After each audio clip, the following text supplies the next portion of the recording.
connectionslab.org. Tonight, we're going to be talking about all the great stuff that Democrats do, because Democrats truly have been getting stuff done, and we want to be able to communicate that to people, and because that's just what we do. And so if you have questions, George is going to talk for a little while, and then if you have questions, you can put them in the chat, and then George will open it up for questions periodically. So go ahead, George, take it away. Okay. Well, this webinar and its follow-up materials are for you as well as for your volunteers. Feel free to share this stuff, the videos that we'll record this. We have now, I think, 40 other videos of other webinars we've done. So they are there on various topics. Feel free to show them to, whoever you want to. We'd appreciate it if you mention that they are from us. And but we also have written materials and so forth. And tonight you will probably get a pile of stuff after this. We have a lot of links, and we'll send you a copy of the script in a slightly longer form. So here we are. What are we, 90 days out from the election? So and all of a sudden the political landscape has flipped. Whereas people were talking about the GOP winning in an off year, it looks like we're really doing very well. And there are more people that are being mobilized here, certainly women, which I've always maintained that women can save this entire thing. And it looks like they probably are going to do it. That's a great thing. But there are things going on now that are for everybody, and we'll hit some of those tonight. We're kind of message-wise faced with simultaneously trumpeting a whole host of good things that Democrats have achieved since President Biden took office. While at the same time, we're warning people that a MAGA extremist GOP is in the process of ditching democracy. We haven't really quite been in that. We've been reticent to be, going, quote, negative. At this point, it seems irresponsible to not tell people that we could lose democracy, because we're very close to it. We'll look at Biden's and Democrats' accomplishments. That's really important.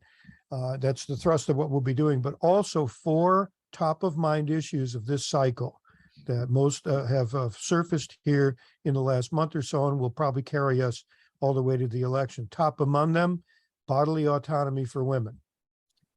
Then there's the economy, the voting, which actually I saw tonight that the top issue over all the other ones in some recent poll was the impending loss of democracy. Voting is at the heart of that. And then violence, which is also very big right now for obvious reasons. So we'll also need to talk about the mess the GOP has made of things, and the danger to democracy itself of the MAGA extremists who've taken over the Republican Party. And we have to do this by leaving a bridge open to Republicans who are not MAGA extremists.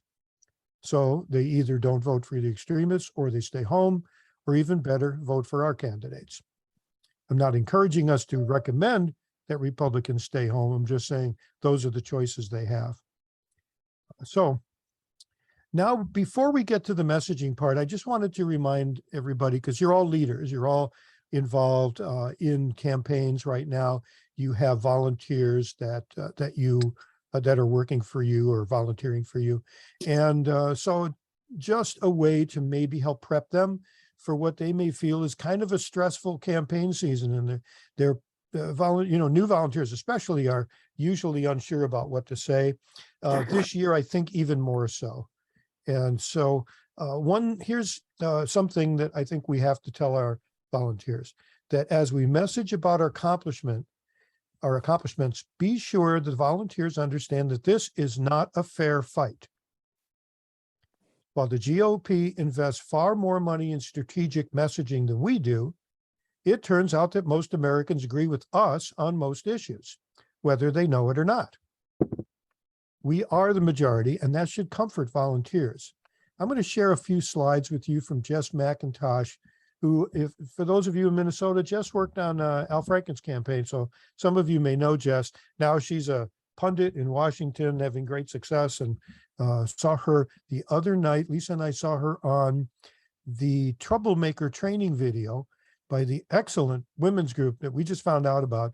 Very cool. I think people should be looking at getting involved in this. It's called Red, Wine, and Blue. And I'm not going to read all of these, but what I will do, I want you to pay attention to the numbers that you'll see here. 66%, 80%, and 60% on gun violence prevention. On that's wrong up there. Or no, LGBTQ issues. 71, 65, and 60% are with us. Education, 87, 83, and 98% are with us. And especially you look at the not support banning books and that discuss race or US history, that's amazing. You know, you never see these numbers. And on reproductive rights, 66, 90%, 73%. You said the last one, I don't know if that people are with us or not, but people do recognize that this will be a top issue. So that's pretty big. I thought I'd point those out, and you can point those out to your volunteers also, so that they understand that things are a little different now and that the voters are with us. So this kind of means that when they get to the door, they're probably not going to be argued with a whole lot by people, especially because we kind of weed out the super far right guys anyway. So that's good. But here, you can add to this also that even the MAGA extremists believe billionaires have taken all the wealth and the corporations have too much political power, even though they don't seem to understand they're tools of those very same powerful, wealthy people. And Jess McIntosh sums her thing up by saying, these numbers are great numbers. Our positions on abortion, January 6th, et cetera, are not controversial positions. And so this is something that's easy to lose sight of, that I think we have to remind ourselves and our volunteers. So, George? Yes. Does it say anywhere on those slides what poll that was taken from? It does. Let me flip back through. It does not. So my guess is Jess went out and kind of looked through some polls and found this stuff. Anyway, so that's something to start things out. Think about this as you talk to your volunteers. Now, getting our brains in the game here, we have a few things that we need to think about. One is, how do we refer to today's Republicans while leaving the door open to voters who are not MAGA extremists and who may have begun to widen their worldview to include some of our values and policies? Well, part of our job here is to, in effect, help to divide Republicans who are at this moment dividing themselves quite a bit. One way to do this is that first we have to talk about MAGA extremists. This term has been focus grouped and found to be the most effective way to refer to those who now control the Republican Party while not alienating the non-MAGAs. And Megan McArdle in the Washington Post today, notwithstanding, this is a great way to talk about the extremists out there. And I think people need to know that. And this really sets them off from other people. You can also use GOP extremists, which puts the onus on the party itself. And I think that's appropriate when talking about pre-Trump violations of our values. There are many things that have been going on for years and years. And again, just saying Republicans kind of makes people who are Republicans who are questioning going, well, now you're slamming me. So I think we can put this on the party and say GOP extremists. I think I caught all of this in what I do today. So if I make a mistake and say Republicans alone, you can call me on it. But so we do need to do that, but let's keep more attention on the MAGAs because they're right out there. They're in the news all the time. They're very scary. They're kind of out of control. This may be able to help us. The other thing is the name the villain idea. It's important when we do our messaging to not leave out the people who are violating our values. So MAGA is a threat across all issues. Some of the messages you see that we'll talk about coming up here call out the villains and the violation of our values. More so than ever before, we can and should work the threat of MAGA into our messaging, but we also need to always surround that with our positive vision for America and our accomplishments. Again, identity-wise, we have to separate Republicans from each other, just as they are doing that to themselves right now.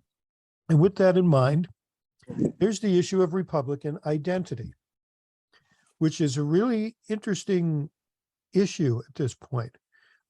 While some voters' identity right now may be wrapped up in MAGA fantasies, MAGA extremists are a small group. They just seem bigger than they are because they have what I call B cubed, bullshit, billionaires, and bullhorns. Okay.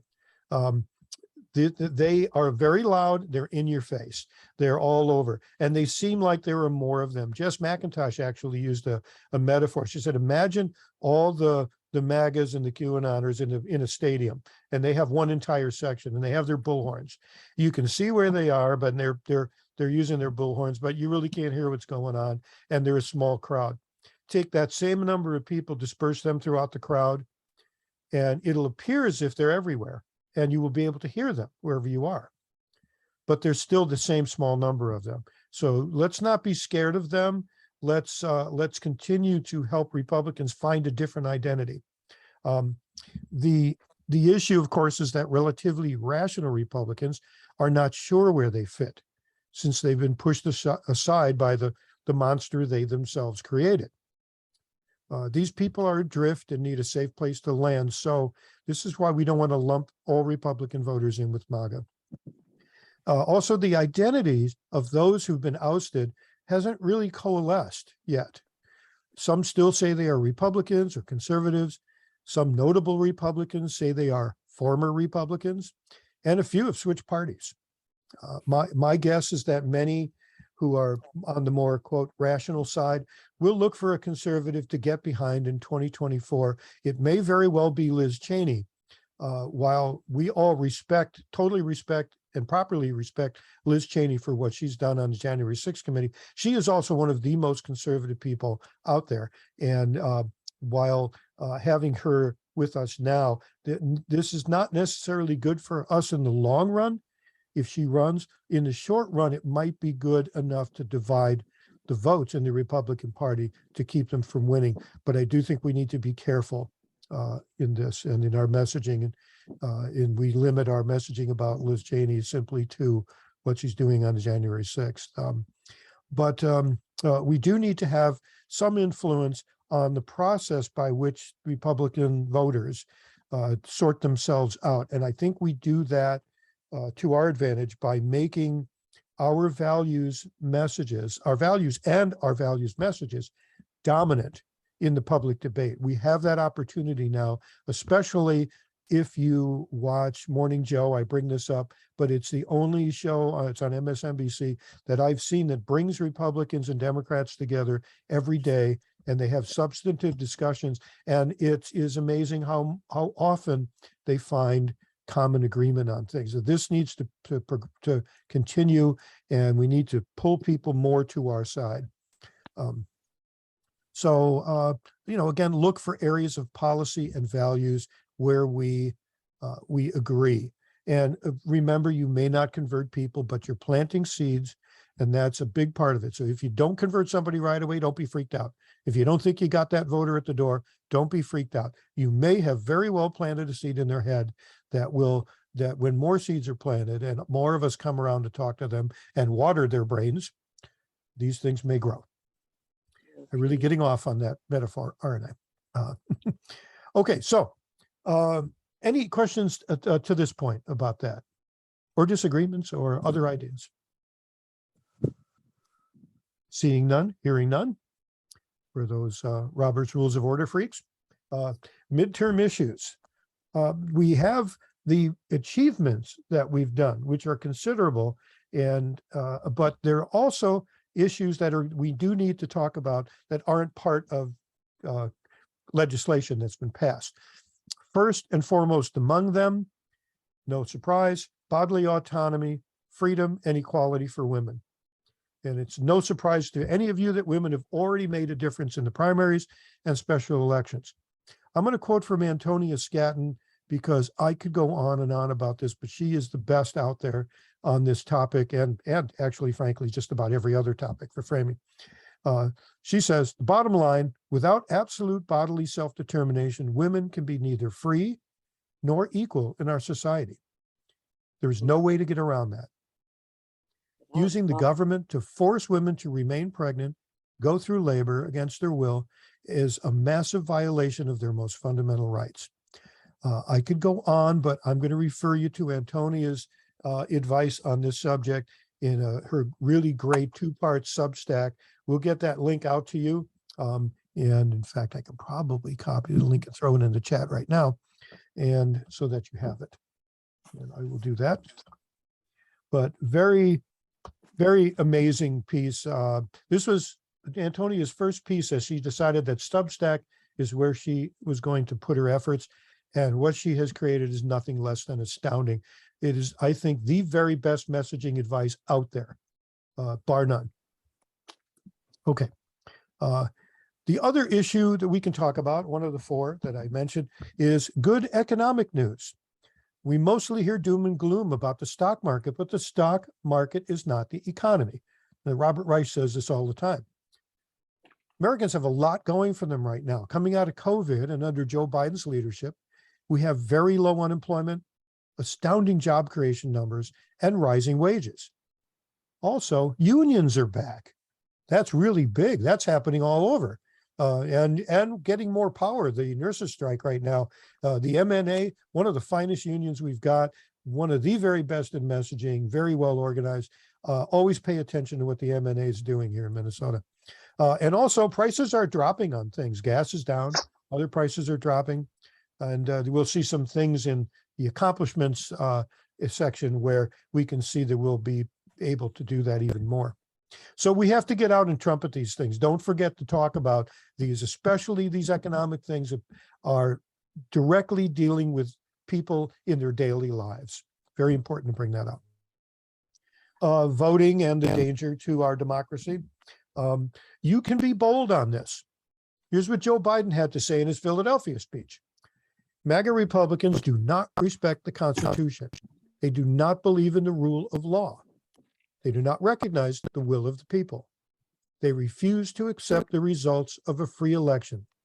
And they're working right now, as I speak, in state after state to give power to decide elections in America to partisans and cronies, empowering election deniers to undermine democracy itself.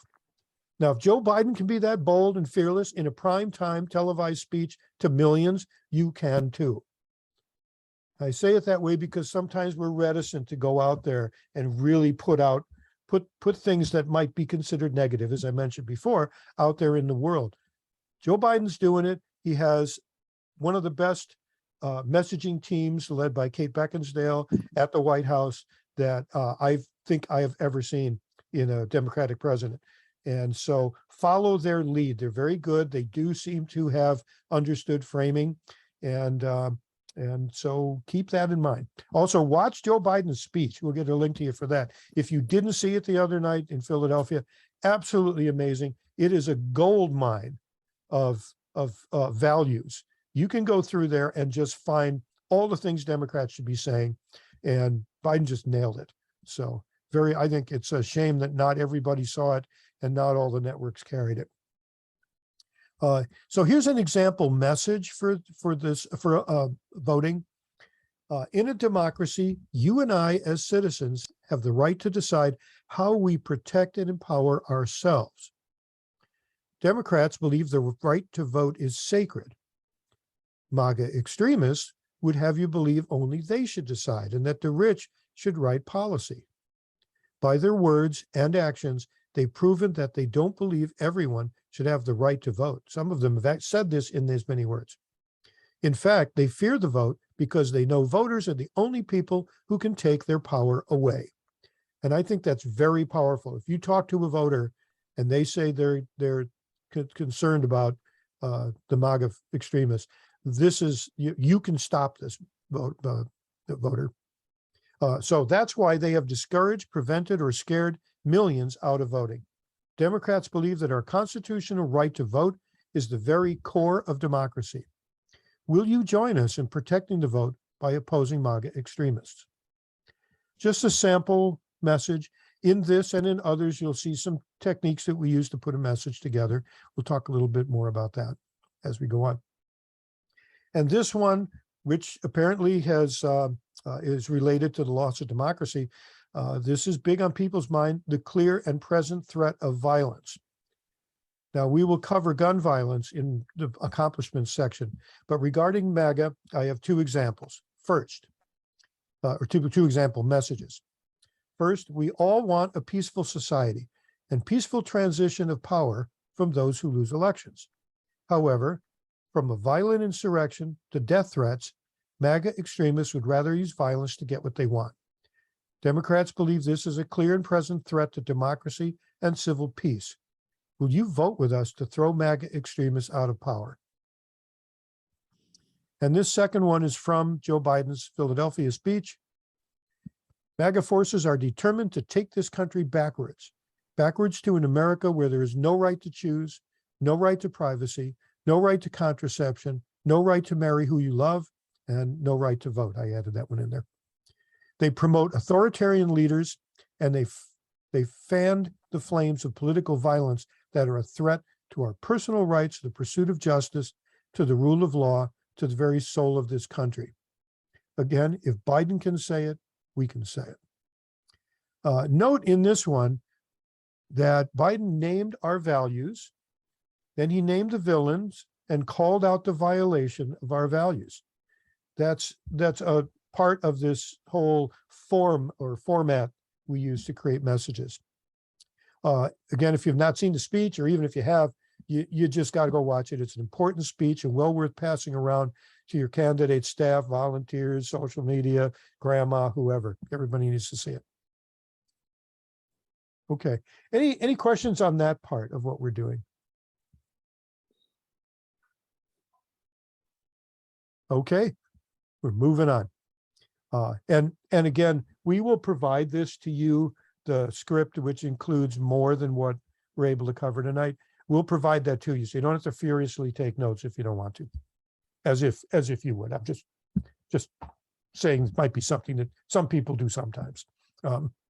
Okay, so we're gonna so talking about Biden's and the Democrats' accomplishments, and first note that these are the most substantive of any president in either party since the New Deal.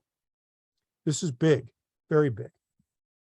I think we tend to lose sight of that, of how much has actually been done since Joe Biden became president. And I think many of us are surprised at how progressive he tried to make this legislation. He's also had to fight with Joe Manchin and others, but stuff did get passed. That's important. So first, put these accomplishments in the present tense as a fait accompli, okay? Because we've all grown used to speaking in the future tense about what we want to happen, because Republicans have just been so successful in preventing any legislation from getting passed.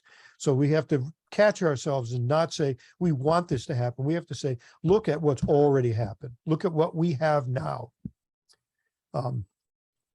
And as we go through them, again, note the form of the message, and I'll go a little more deeply into that right now. And this is kind of a cross between a truth sandwich and the race class narrative. If you haven't heard those, you'll hear it here. The race class narrative, among other things, is in effect a prefix that you can add to any message. And it came about because Republicans divide people. That's their main goal. Their primary goal is to divide people in any way they can.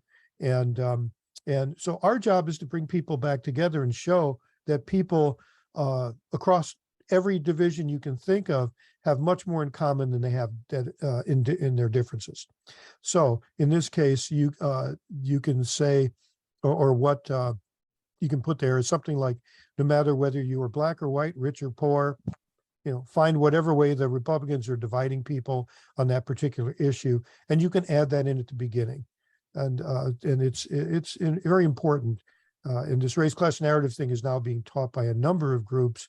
In Minnesota, it's We Make the Future and Faith in Minnesota. And they also teach the rest of this form, which is a truth sandwich, basically. You state the truth and state our values. In the middle of the sandwich, you name the villains and how they violate our values. And the bottom bun or top bun on the sandwich is return to our values and or a call to action. So basically, we're saying our values twice. We're calling out the violation of our values and the people who are violating them in the middle. So this is a way to talk about the Republicans, but without repeating their messages. It's tricky. The middle part's tricky because you have to find a way to do this without repeating their code words or their messages. So anyway, that is the truth sandwich with a race class narrative prefix, and very much you'll see that show up very much in what we're doing. So let's start with the accomplishments with drug prices. This, and I chose that because this appeals to older voters. We're going to try to appeal to everybody here. The accomplishment is Medicare can finally negotiate drug prices. It's about time. An example message: Democrats believe all of us have the right to helpful and life-saving drugs in our old age through the Medicare payments we've made out of every paycheck throughout our working lives. GOP extremists, who seem to care more about profit than people, prevented Medicare from negotiating drug prices. It's what Big Pharma paid them to do. Democrats ended this Republican giveaway to Big Pharma by ending that harmful rule. In addition, out-of-pocket costs for prescriptions is capped at $2,000 a year, and insulin is capped at $25 per month. Now older Americans don't have to go bankrupt from high drug prices and don't have to skip doses or decide between medicine and food. Democrats believe these are good accomplishments that will help everyone. So you can see how, yeah, there were some facts in this one. Normally, we don't put a lot of numbers and facts in there, but we're talking about accomplishments. We do have to say what happened. But we always bring it back to people. How does this affect people in their daily lives? And then in this one, note that there are frames, and I'll do this once here. I'll leave you to pick the frames out of the other ones. But these frames were either explicitly or implicitly said in these or indicated in the message that we just had. Protection and safety, rights, investment, and empathy. We had the corruption frame to talk about the violation, and personal fulfillment. So look for values like this in the messages below. If you've been to the webinars before, you've probably been doing this already. Give it a shot, see what you come up with. Again, it may be easier to do when we get the script out to you. Here's another one, student loans. And this particularly appeals to younger voters, which we really hope are going to vote in numbers more than the 20 to 25% that we usually see. I'm hoping that they do because of this, and I'm hoping that they do because I think they see more clearly right now. It seems more urgent that we do something. So let's hope. The accomplishment here is that payments are now capped for current and future student loans at 5% of discretionary income, not gross income, which is kind of interesting and very nice. It also provides loan forgiveness of between $10,000 and $20,000. And it sets new rules for future loans. So as much as the Republicans just want to paint this as unfairness for some people, this is really setting things up for the future to make the loan situation better. Doesn't fix it entirely, but it's making it better. Here's an example message. All of us, rich or poor, Democrat or Republican, want to see our children get the education they need to be informed citizens, successful workers, and to lead fulfilled lives. We all benefit from the educated people that help make our economy the strongest in the world. In the past, Americans valued the benefits to all of us from higher education so much that college used to be free or nearly so. Some people are old enough on here to remember that. Until the GOP routinely pulled money out of higher education. placing the cost of education directly on young people just starting out in life. We believe this is wrong and damaging to our country, and that's why we are happy that Biden's loan forgiveness, as well as caps on payments and interest for new students, is now in place. Well, there's another one. Let's go to another one here. This, again, I mentioned that even the MAGA extremists, mostly I think because they are a populist movement, not so much in the vein of populists in Kansas, where the populist or the People's Party started, but more in that they see things they don't like and they're complaining about it, and they're putting the blame on people. That wasn't clear, but let's get this. This will be clear.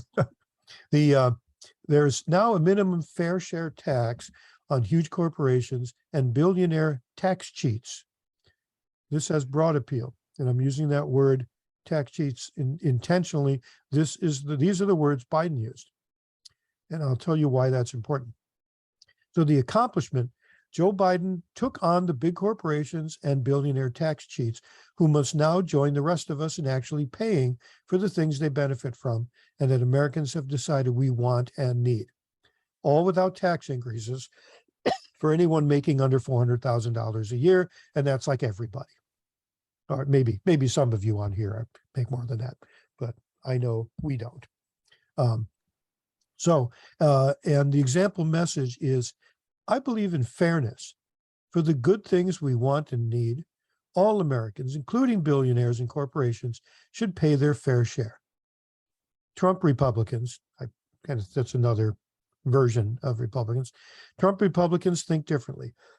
Their job for 40 years has been to make sure the wealthiest Americans get to pay lower taxes than the rest of us and take nearly all the wealth we generate by working hard at our jobs. We believe it's time corporations and billionaire tax cheats pay their fair share. I'm happy that President Biden has put an end to that free ride by setting a minimum tax due for the wealthy and corporations that is much higher than the 0% GOP extremists have routinely given them. And here's why billionaire tax cheats is important. And this goes back to something we've been talking about in previous webinars, whereas we do need to create a little controversy. And by doing that, we bring Republicans to our side. So think about the term billionaire tax cheats. It's a great frame. It's got lots of support from the left and right. And it's a great example of creating that controversy. Keep Republicans in our frame by letting them explain why gazillionaires are not tax cheats. See how that works? You know, we're saying they're tax cheats, and now they have to respond to us. How many times are we put ourselves or find ourselves in the position where we're responding to something Republicans are saying? We need to turn that around. They need to feel they need to move left to win. That's where we need to go. This is a really great way to do it. We'll see that later in gun violence. There's another good one there. So, okay, let's take a look at gun violence, which is next. And the accomplishments here is the Safer Communities Act, which breaks a 30-year streak of federal inaction on gun violence legislation. The legislation took important steps, including requiring people under 21 to undergo enhanced background checks, closing the boyfriend loophole for domestic abusers who are not either married to or living with someone who they abuse or who have children with them. That was there are plenty of abusers who are just, acquaintances or new, and providing funds to address youth mental health. You can see in that there are some, sops to the Republicans on this. The Republicans want to make this about mental health and not about guns, but frankly, we're going to take mental health dollars where we can get them. So we're okay on that one. The Biden administration also acted to ban the manufacture of ghost gun kits and make it illegal to sell ghost guns without a background check. And if you don't know about ghost guns, they are guns that are Rather than selling someone a gun, they sell somebody the parts to make the gun, or they sell them the 3D printing instructions for how to create the parts. So there's that. Here's an example message. All of us, black or white, rich or poor, urban or rural, have the right to live peacefully and free from fear. The increasing gun violence and mass shootings are not healthy for our society. Unfortunately, the GOP and MAGA extremists in Congress have long prevented common sense laws like universal background checks and machine gun bans. Remember that phrase. That's why I am happy that Democrats, with some Republican support, passed the Safer Communities Act, requiring those under 21 to have background checks, prevents domestic abusers of any sort from owning a gun, and makes it illegal to sell ghost guns without a background check. Notice I mentioned machine guns. We sometimes fall into the trap of defining things the way that Republicans want us to define them. So think about the term assault rifles or assault weapons, which sound pretty dangerous anyway. But that term, I'm not exactly sure how it came about, but I'm absolutely sure the Republicans chose that rather than calling them machine guns. So they're drawing a distinction between a machine gun and a tech weapon, and it's a stupid distinction. I mean, if you can fire off 10 rounds in 30 seconds and turn children into hamburger in a school, that to me is a machine gun. And I would rather see the Republicans explaining to everyone why, well, no, a machine gun will fire 100 rounds in 30 seconds and kill children. Let them explain why any of these things are not machine guns. Again, they're in our frame. We're controlling the narrative. We're forcing them to respond to us. I think you can find that where you can just push some of the words that are being used a little farther.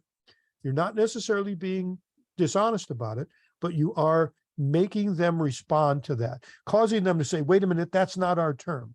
We use this other term, and make them explain themselves. Okay. This one I jokingly call Making America Respected Again. The accomplishment is Trump's love of dictators and dislike for democracies and NATO has weakened America's leadership in the world, and Biden is fixing that. The example message is, I felt safe when America was the leader of the free world. However, Trump and MAGA extremists in Congress have systematically stiff-armed our allies by openly embracing fascist dictators in Russia, North Korea, Turkey, Hungary, and other anti-democratic regimes. Since taking office, President Biden has worked to revitalize our alliances and restore America's position of leadership on the global stage. Thanks to President Biden's leadership, international confidence in the United States has sharply increased. America is back, and our alliances are stronger than ever, and we are all safer for it.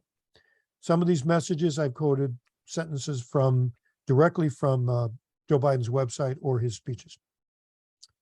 So there's that one. And women's rights. The accomplishment here is the President Biden reauthorized and strengthened the Violence Against Women Act. That's the accomplishment.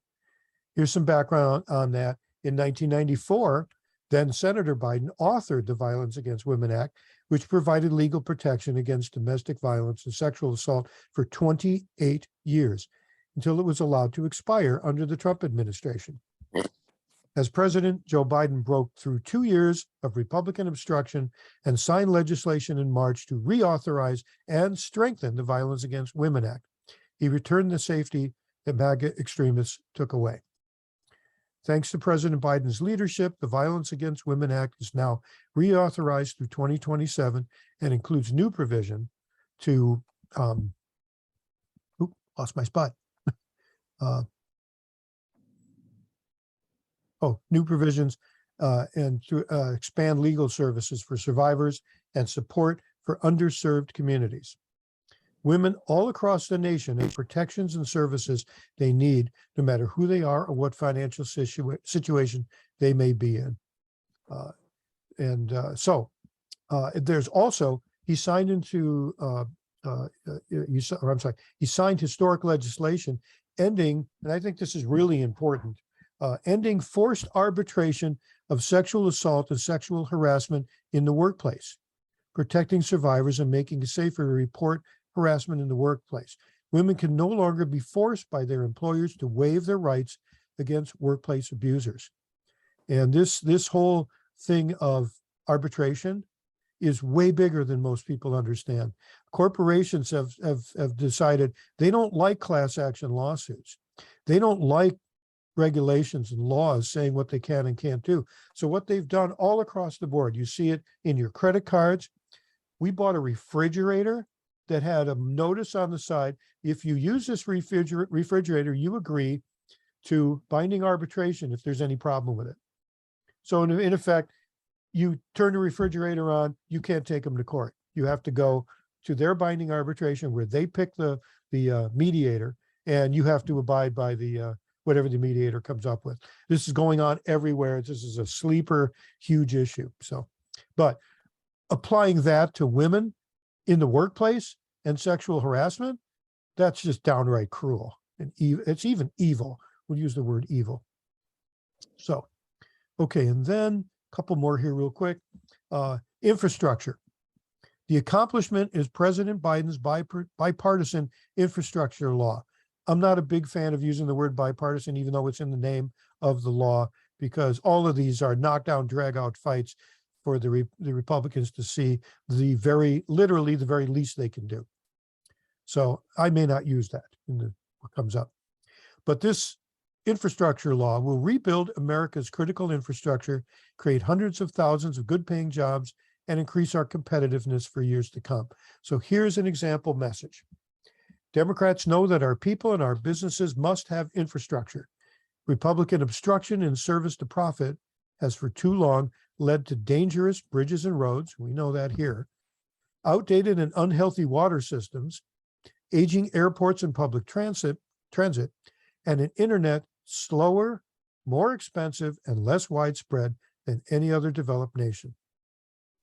President Biden's infrastructure law will rebuild America's critical infrastructure, create hundreds of thousands of good paying jobs, and increase our competitiveness for years to come, all of which make us healthier, wealthier, and wiser, to quote Ben Franklin.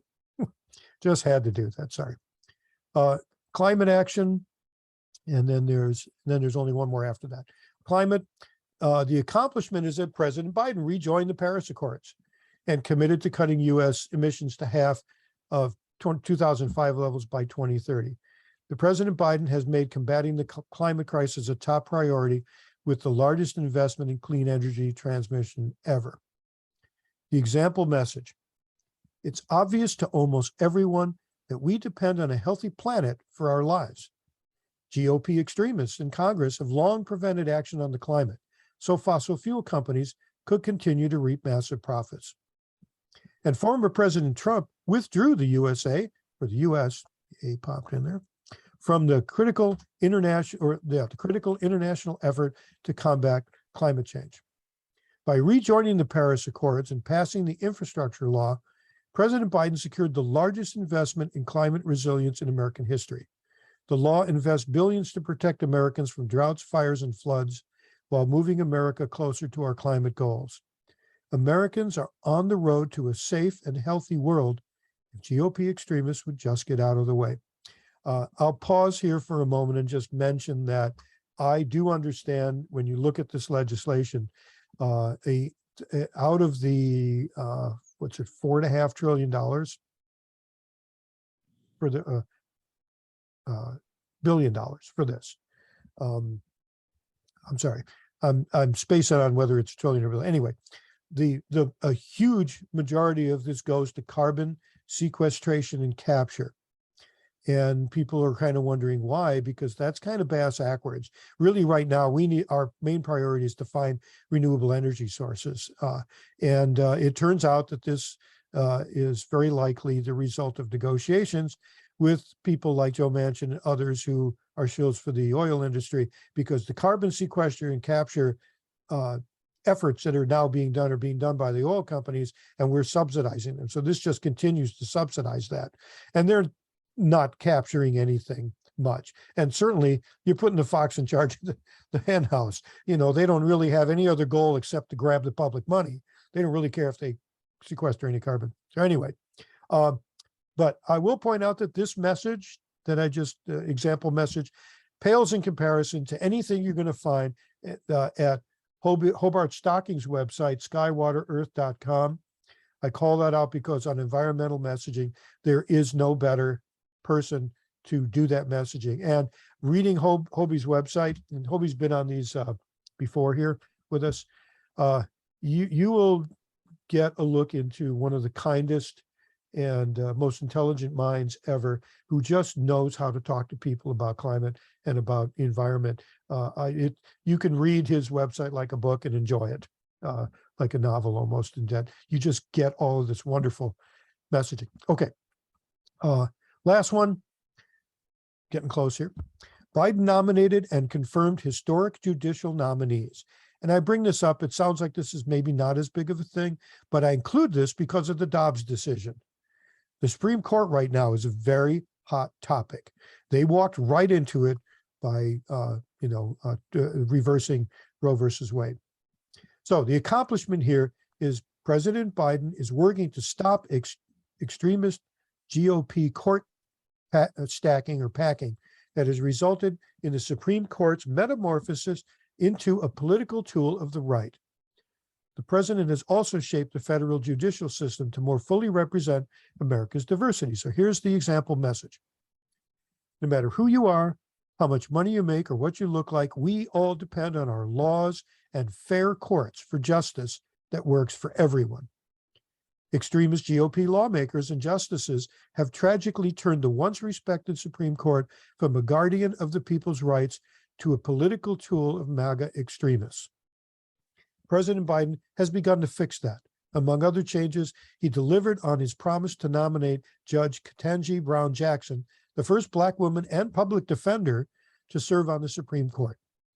Democrats believe our laws are just when our lawmakers and justices put people and the Constitution before political and religious ideology.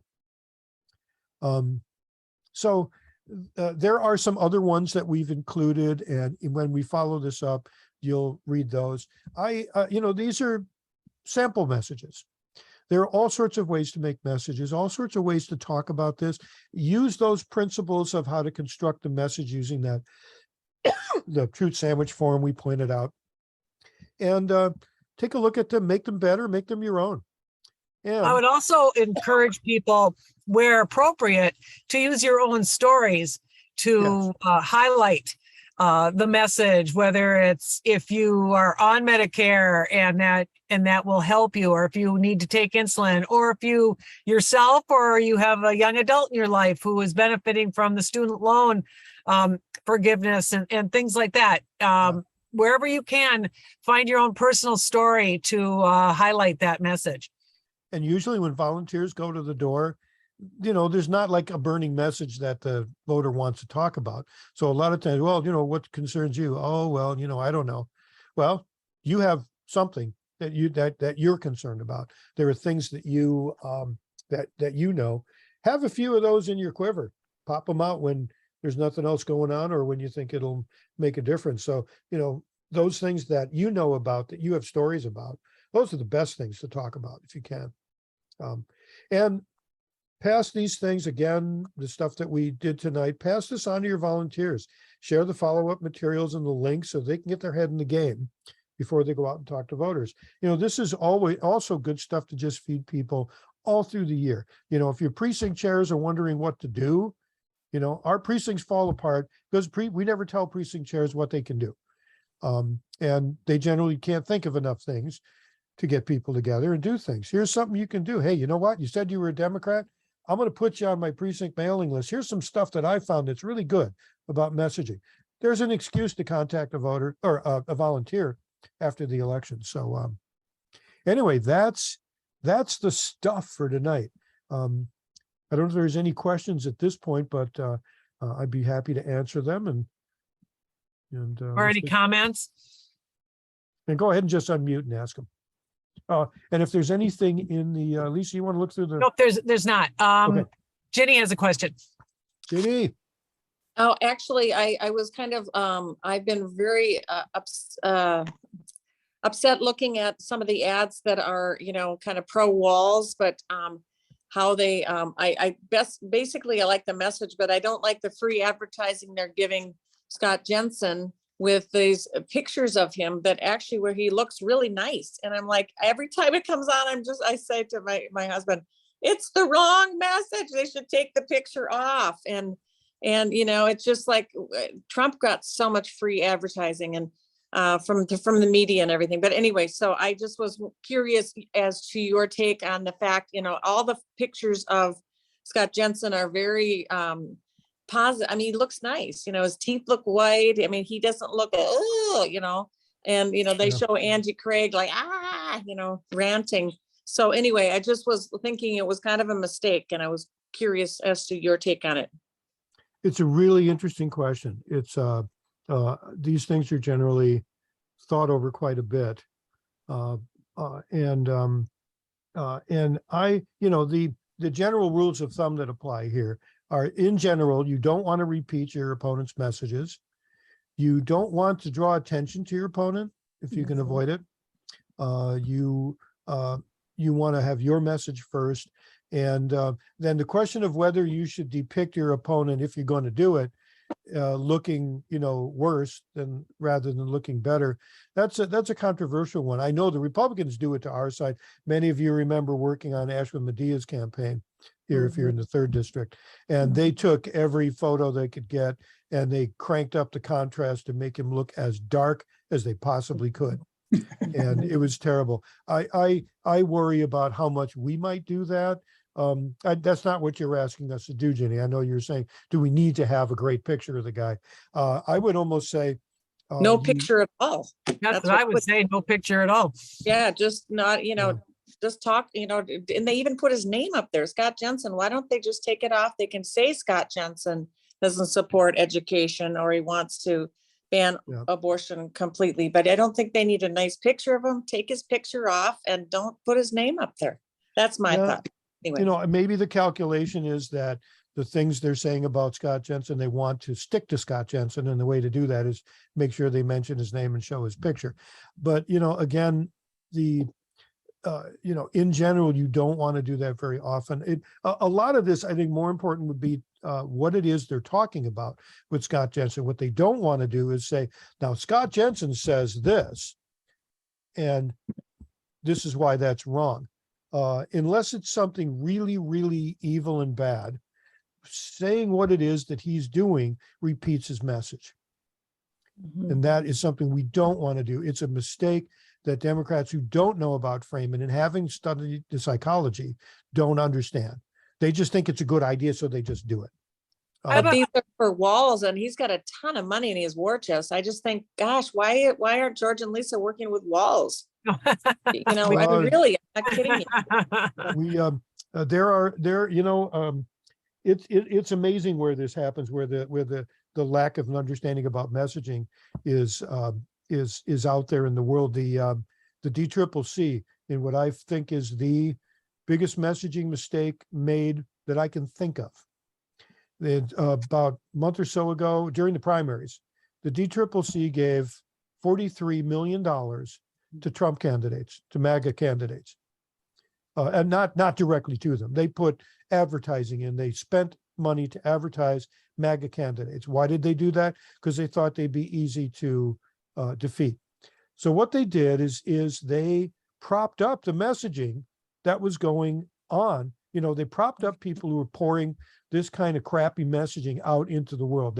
I just think of what all the candidates in the rural areas and the places that are normally forgotten by Democrats.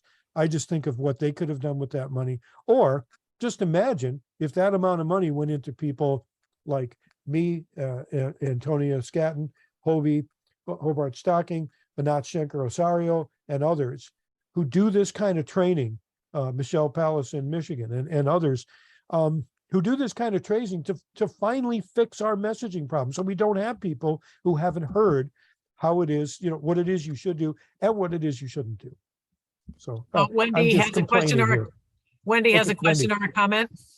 My comment was just going to be about those pictures of Scott Jensen, that it's interesting that she finds them to be good looking and attractive, because every time I see them, I just squirm. He looks so condescending. And, from the interviews I've seen with him and the fact that I know that he says these outrageous things and then tries to back off.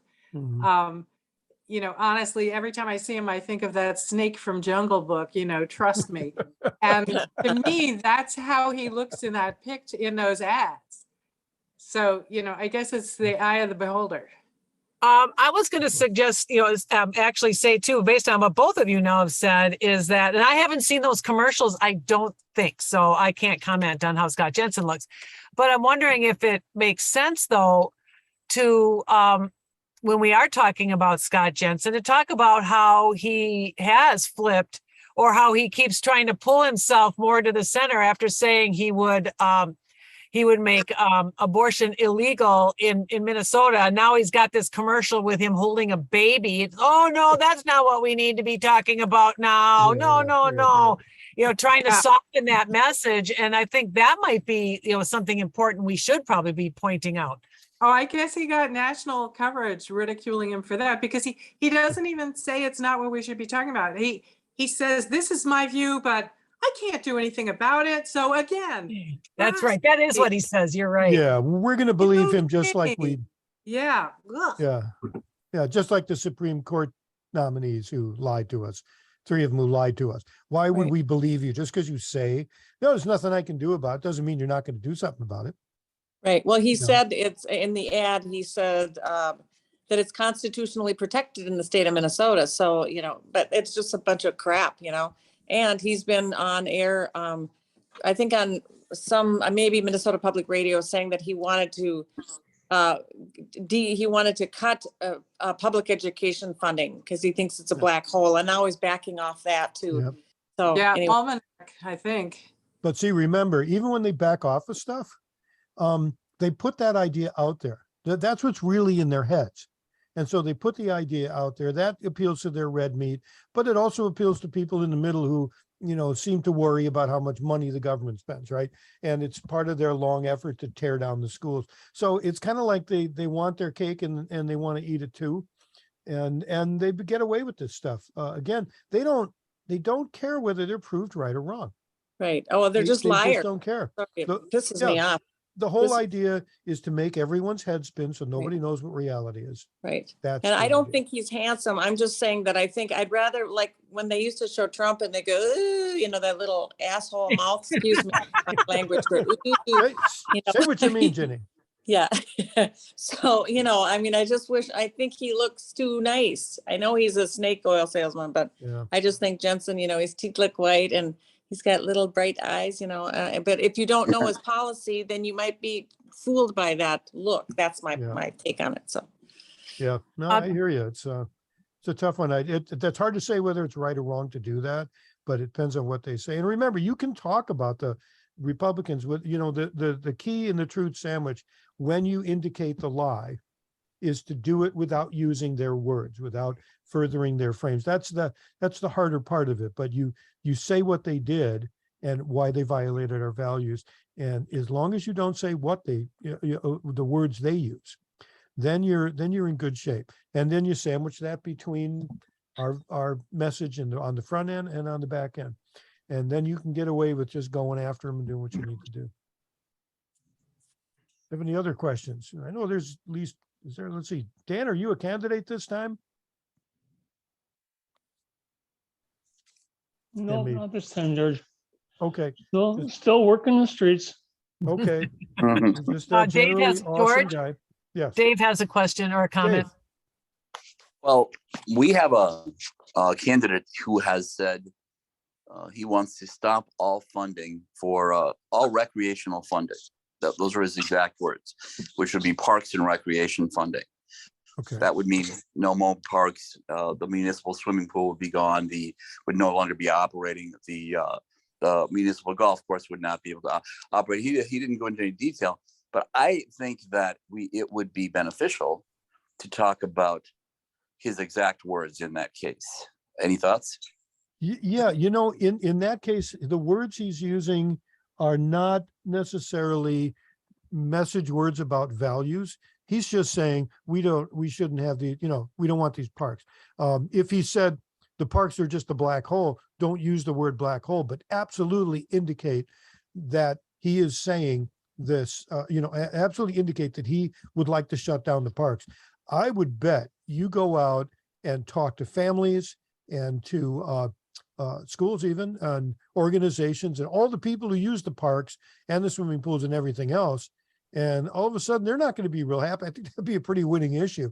It's like, and if you're doing advertising, you can either on radio or television, you get somebody just standing there with their kids, or and then somebody in a kayak or whatever, and have them say, what? He wants to keep me from doing this. He doesn't want my kids to swim, all that. Great. And then what I saw a news article not too long ago about a little city that didn't like what their public library had books in it that there was a group of people, or enough people, I guess, on city council didn't like. So they voted to stop funding for that little library, and then were shocked when the library closed. And then they were mad because they couldn't understand that there's a consequence. So like with the park and rec thing too, to cut funding for parks and recreation, which is something that has been around for probably, in some 100 years, people they depend on it for their kids, for adult programs. It's more than just the parks. It's also all the recreation programs. It keeps kids busy. There's so many benefits. And the thought of just like stopping funding for that, people would not like that. And they would be shocked if all of a sudden there were no more programs for their kids and nowhere for their kids to go. Well, and there's a long history in this country of supporting public works and public good. And I'm reading the biography of Benjamin Franklin by Carl Van Dorn, one of the it's the one all the other biographies quote from. And in there just talks about everything Franklin did, the post office, putting together groups of people to build libraries, you name it. If it looked like something needed to be done in the community, he rounded up a bunch of people, set the thing up with funding, and got people, they called it subscriptions, to make sure that it was funded into the future. There is still, I forget what college it is, there is still a college that is granting scholarships every single year to students based on the solely on the money, or at least on the seed money in any case. But I think it even is solely on the money that Franklin put away back then that has grown to be able to do this. We can, a story like that is good to bring into something like this, saying, this idea of doing good for the public, of the common good, of public works and public amenities. These things are not new, and they were respected by the founders of this country. I can't believe that candidate is going to try to take our parks away. Oh my gosh, what is he thinking? That kind of thing. Absolutely slam the guy on it. Just don't use his words. Okay, thank you. You got it. Wendy? I was just going to say, I think that's also an economic development issue, because if you have businesses and they want people to live there, they want a quality of life. They're coming in to look at your city, and you close down. You've got a swimming pool that I would think that would be a big draw. It certainly would be for me personally. Yeah, I think you could also get business on board with that. Yeah, who wants to live in, to quote Trump, a shithole city? You're going to tear your city apart. I remember something along this line was in Wisconsin. They decided that the Republican governor decided he didn't see any reason to have quite as many of these roadside Rest areas. Rest areas, and he also didn't see any reason to pick up the dead animals on the highway. Oh. So when you drive through Wisconsin, you may note that there are carcasses of deer all over the place, and it seems to me that there's a public health issue there.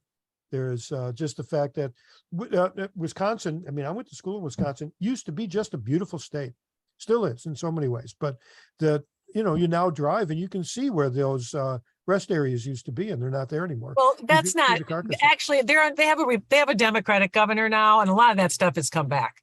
I was Oh, gonna say, good. we just drove through Wisconsin this summer and I noticed that the rest areas are beautiful. I mean, Yeah, there's they're one all open again. style of Frank Lloyd Wright and they don't use any fragrance products and they have native plants and actually the one, now that is just from here to Madison, from central Minnesota to Madison. So So there's the story. I don't know if where the rest of the state is, but Think they're not cleaning up the animals on the side of the road, though. Mm. I noticed that. I Right. drive through Wisconsin a lot. Yeah. And a lot of dead deer. Yeah, I mean, I don't know if that's a public health thing. I think they could at least shovel them off into the ditch or something so that they could be, go back into the soil and create, more life out of it. But anyway. Look at that, to get up to there. Well, I'm going to point out that the next one of these is going to be about GOTV, and again, it's going to, and that probably is going to be even more something that is that you can use in your offices and in your campaigns, and it probably will not be quite as long as this one, and especially because the next one that comes up is in October, and we're getting pretty darn close to GOTV, and we probably all shouldn't be on a webinar on Monday night. So we'll do that one hopefully fairly short. And then after that, we'll probably be taking a break during the November, December. And a lot of that is to refocus some of our attention on other ways to reach people. The videos seem to be good, but we think we need to make shorter ones. So, we're looking at a lot of ideas. Any ideas you guys have, please feel free to contact us. We love to talk to people about what's going on. So don't be afraid. One thing that I read just recently about by Tom Hartman was about education, higher education, and maybe many of you have read that too. But talking about after World War II, how the government, the GI Bill, and a lot of the servicemen, not the people of color, unfortunately, but the white servicemen and women that were in the in World War II came back and were able to go to college and on the GI Bill and all that sort of thing.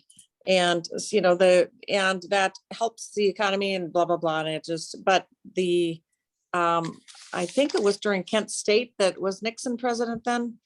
Anyway, he was I think so. Yeah. basically, because there was Tom Hartman was talking about the educated populace, the GOP oftentimes is afraid of them because they will vote and they don't want the wealth spread around. And anyway, so it's kind of a, so the people, the GOP that's upset about this the forgiveness of the loans, that is really a much deeper thing about, Yes. education and just spreading the wealth and wanting to keep their wealth and keep the rest of us down. right. It's hard to control people when they're educated. Yeah. They have critical thinking skills and well-educated. And And what's money in their pocket. Yeah, and they get money in their pocket. Look at all, I mean, I'm not saying all online education is bad. That's not true. But look at the rise of private higher education online and other places. What's the commercial now? $11K for your master's degree in a year. And and a lot of these things, some of them are just fine. But some of them are just scams. I mean, Trump University is just one example, but there are others that are scams and a lot of these are religious universities too. And, what I'm hoping happens, beforehand is that universities refuse to accept students from places where they haven't been educated. This happened in, I think it was in Tennessee when they put creationism in the science books, and then this guy shows up with he said, well, you have to put, if you're putting the Christian religion, in the Bible or in the textbook, then you have to put my religion in too, the religion of the flying spaghetti monster. I'm sure you guys have heard of that. So Of course. but it's that kind of I don't know. It's kind of crazy what they're doing. I don't know. That's for sure. Yeah. Any more questions or comments? He Our has next- Oh, go ahead. one other outrageous, this particular candidate who's a far right MAGA candidate for city council has made one other outrageous thing, and he's gotten others to echo his inflammatory statements. There is a trail expansion here, and we have a whole system of trails that's made us very famous. There's a trail expansion that's been in the works for since 2015, but we haven't been able to get the rights from the railroad and finally that was made available, and we purchased the rights we purchased a little strip of land for about $90,000, but the total cost is going to be about $4 million. Wow. And for the expansion, however, 80% of that will come from grants from state and federal grants, because the state and federal government want these things. They want these amenities. But the candidate, the MAGA candidate, is talking about the $4 million price tag and how terribly, how irresponsible it is for the city council to waste our tax money on this, and has not, of course, talked about the fact that 80% of it will be paid. Right. It was brought up to him, because he tends to go to meetings and spout off. He said, "Well, that's somebody's tax money." Oh, of course. And so, I mean, well, he's not, he's a little bit simple-minded on a lot of these things. Yeah. But the response was, well, all communities compete for these federal and state dollars, and the folks who are willing to do that and get more money back to their community than they paid in are the winners. And I mean, that was sort of the response at the time. You guys have any thoughts on that? Yeah, and who is this? What's this candidate's name? What's his name? Yeah. Are we going on YouTube with this? Oh, yeah. Well, there is that. Okay, so we I just keep thinking in my head that the campaign would be something like, Joe Smith says we can't have nice things. No swimming pools for the kids. And you show kids with an empty swimming pool, all this stuff, and show the trail, and find it something overgrown. But yeah, I mean, there's only so much you can do with those guys. The only thing you can do is ask people, well, Joe Smith says we can't have nice things. What do you people think? Do you want the parks? You want to bring your kids to the swimming pools? You want to do this? What do you think? The other thing you can do is you can ask questions. Asking questions is a kind of a sneaky way around directly accusing your opponent of something. So you can say, does Joe Smith really mean that he doesn't want children to learn to swim? Does he really mean that those of us who use the trails shouldn't be able to have better trails out there? Ask questions like that. It's another way around it. I don't know how helpful this is, Dave, but it is very, things like that. We can call them out. The other thing is put them in a truth sandwich. So to begin with, talk about why there's value, why we value the amenities that cities have built. And an interesting thing, because you're in southern Minnesota, you said southeastern? Yes, yeah. Correct. In that area or over the border in Wisconsin, you can go through little towns and you can see these beautiful libraries. They are libraries that I think they're Carnegie libraries, and some of them designed by Frank Lloyd Wright. And you just see these things. But you also drive through those towns, and what do you see there? The city hall, if it's an older town, is this beautiful building made of marble. It is a veritable monument to the people's right to govern themselves. It is a monument to our power as citizens that we have this ability to decide for ourselves what we want. And it's the police station and the fire station and the schools. In these old cities, you go there. And so you tell that story. And why is it that people felt that that this was worth it to them to do this? Or if you've ever been to Hibbing and seen the high school, and you ask, and now that's not a public project, but ask why would people want this? Why would they do this? It's because we valued our rights as citizens to govern ourselves. And if we say we want something nice, we can have it. You, Mr. Smith, who are you to say we can't have the nice things that we want and do that? And that's, it's another approach. Yes, I think that's great. Thanks. And you're also painting a picture, 'cause you paint a picture of driving through towns, seeing these buildings, all things of that sort, are very, very, popular, or very positive. Well, we have those kinds of historic buildings, and the city rallied around the restoration of them. So that's Oh, great. will be a very effective way to. Name them. Yeah, name Yeah. them, because everybody knows them and everybody likes them. And saying, should we tear those down too, Mr. Smith? You know, that kind of thing. Or You know, what should if we close those? what if Yeah, go ahead. those citizens had been so short-sighted that they didn't make those investments, 100 years ago? Because our city hall is 100 years old, and Wow, it's beautiful. Yes. So, that is great. So- Nice. okay. Well, thanks. Oh, yeah, yeah. Thanks, Dave, for the question. That's great. Well, thanks, everybody.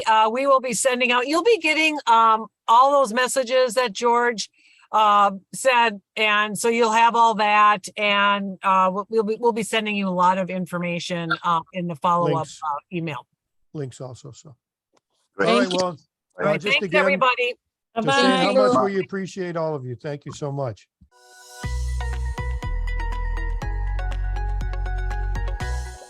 connectionslab.org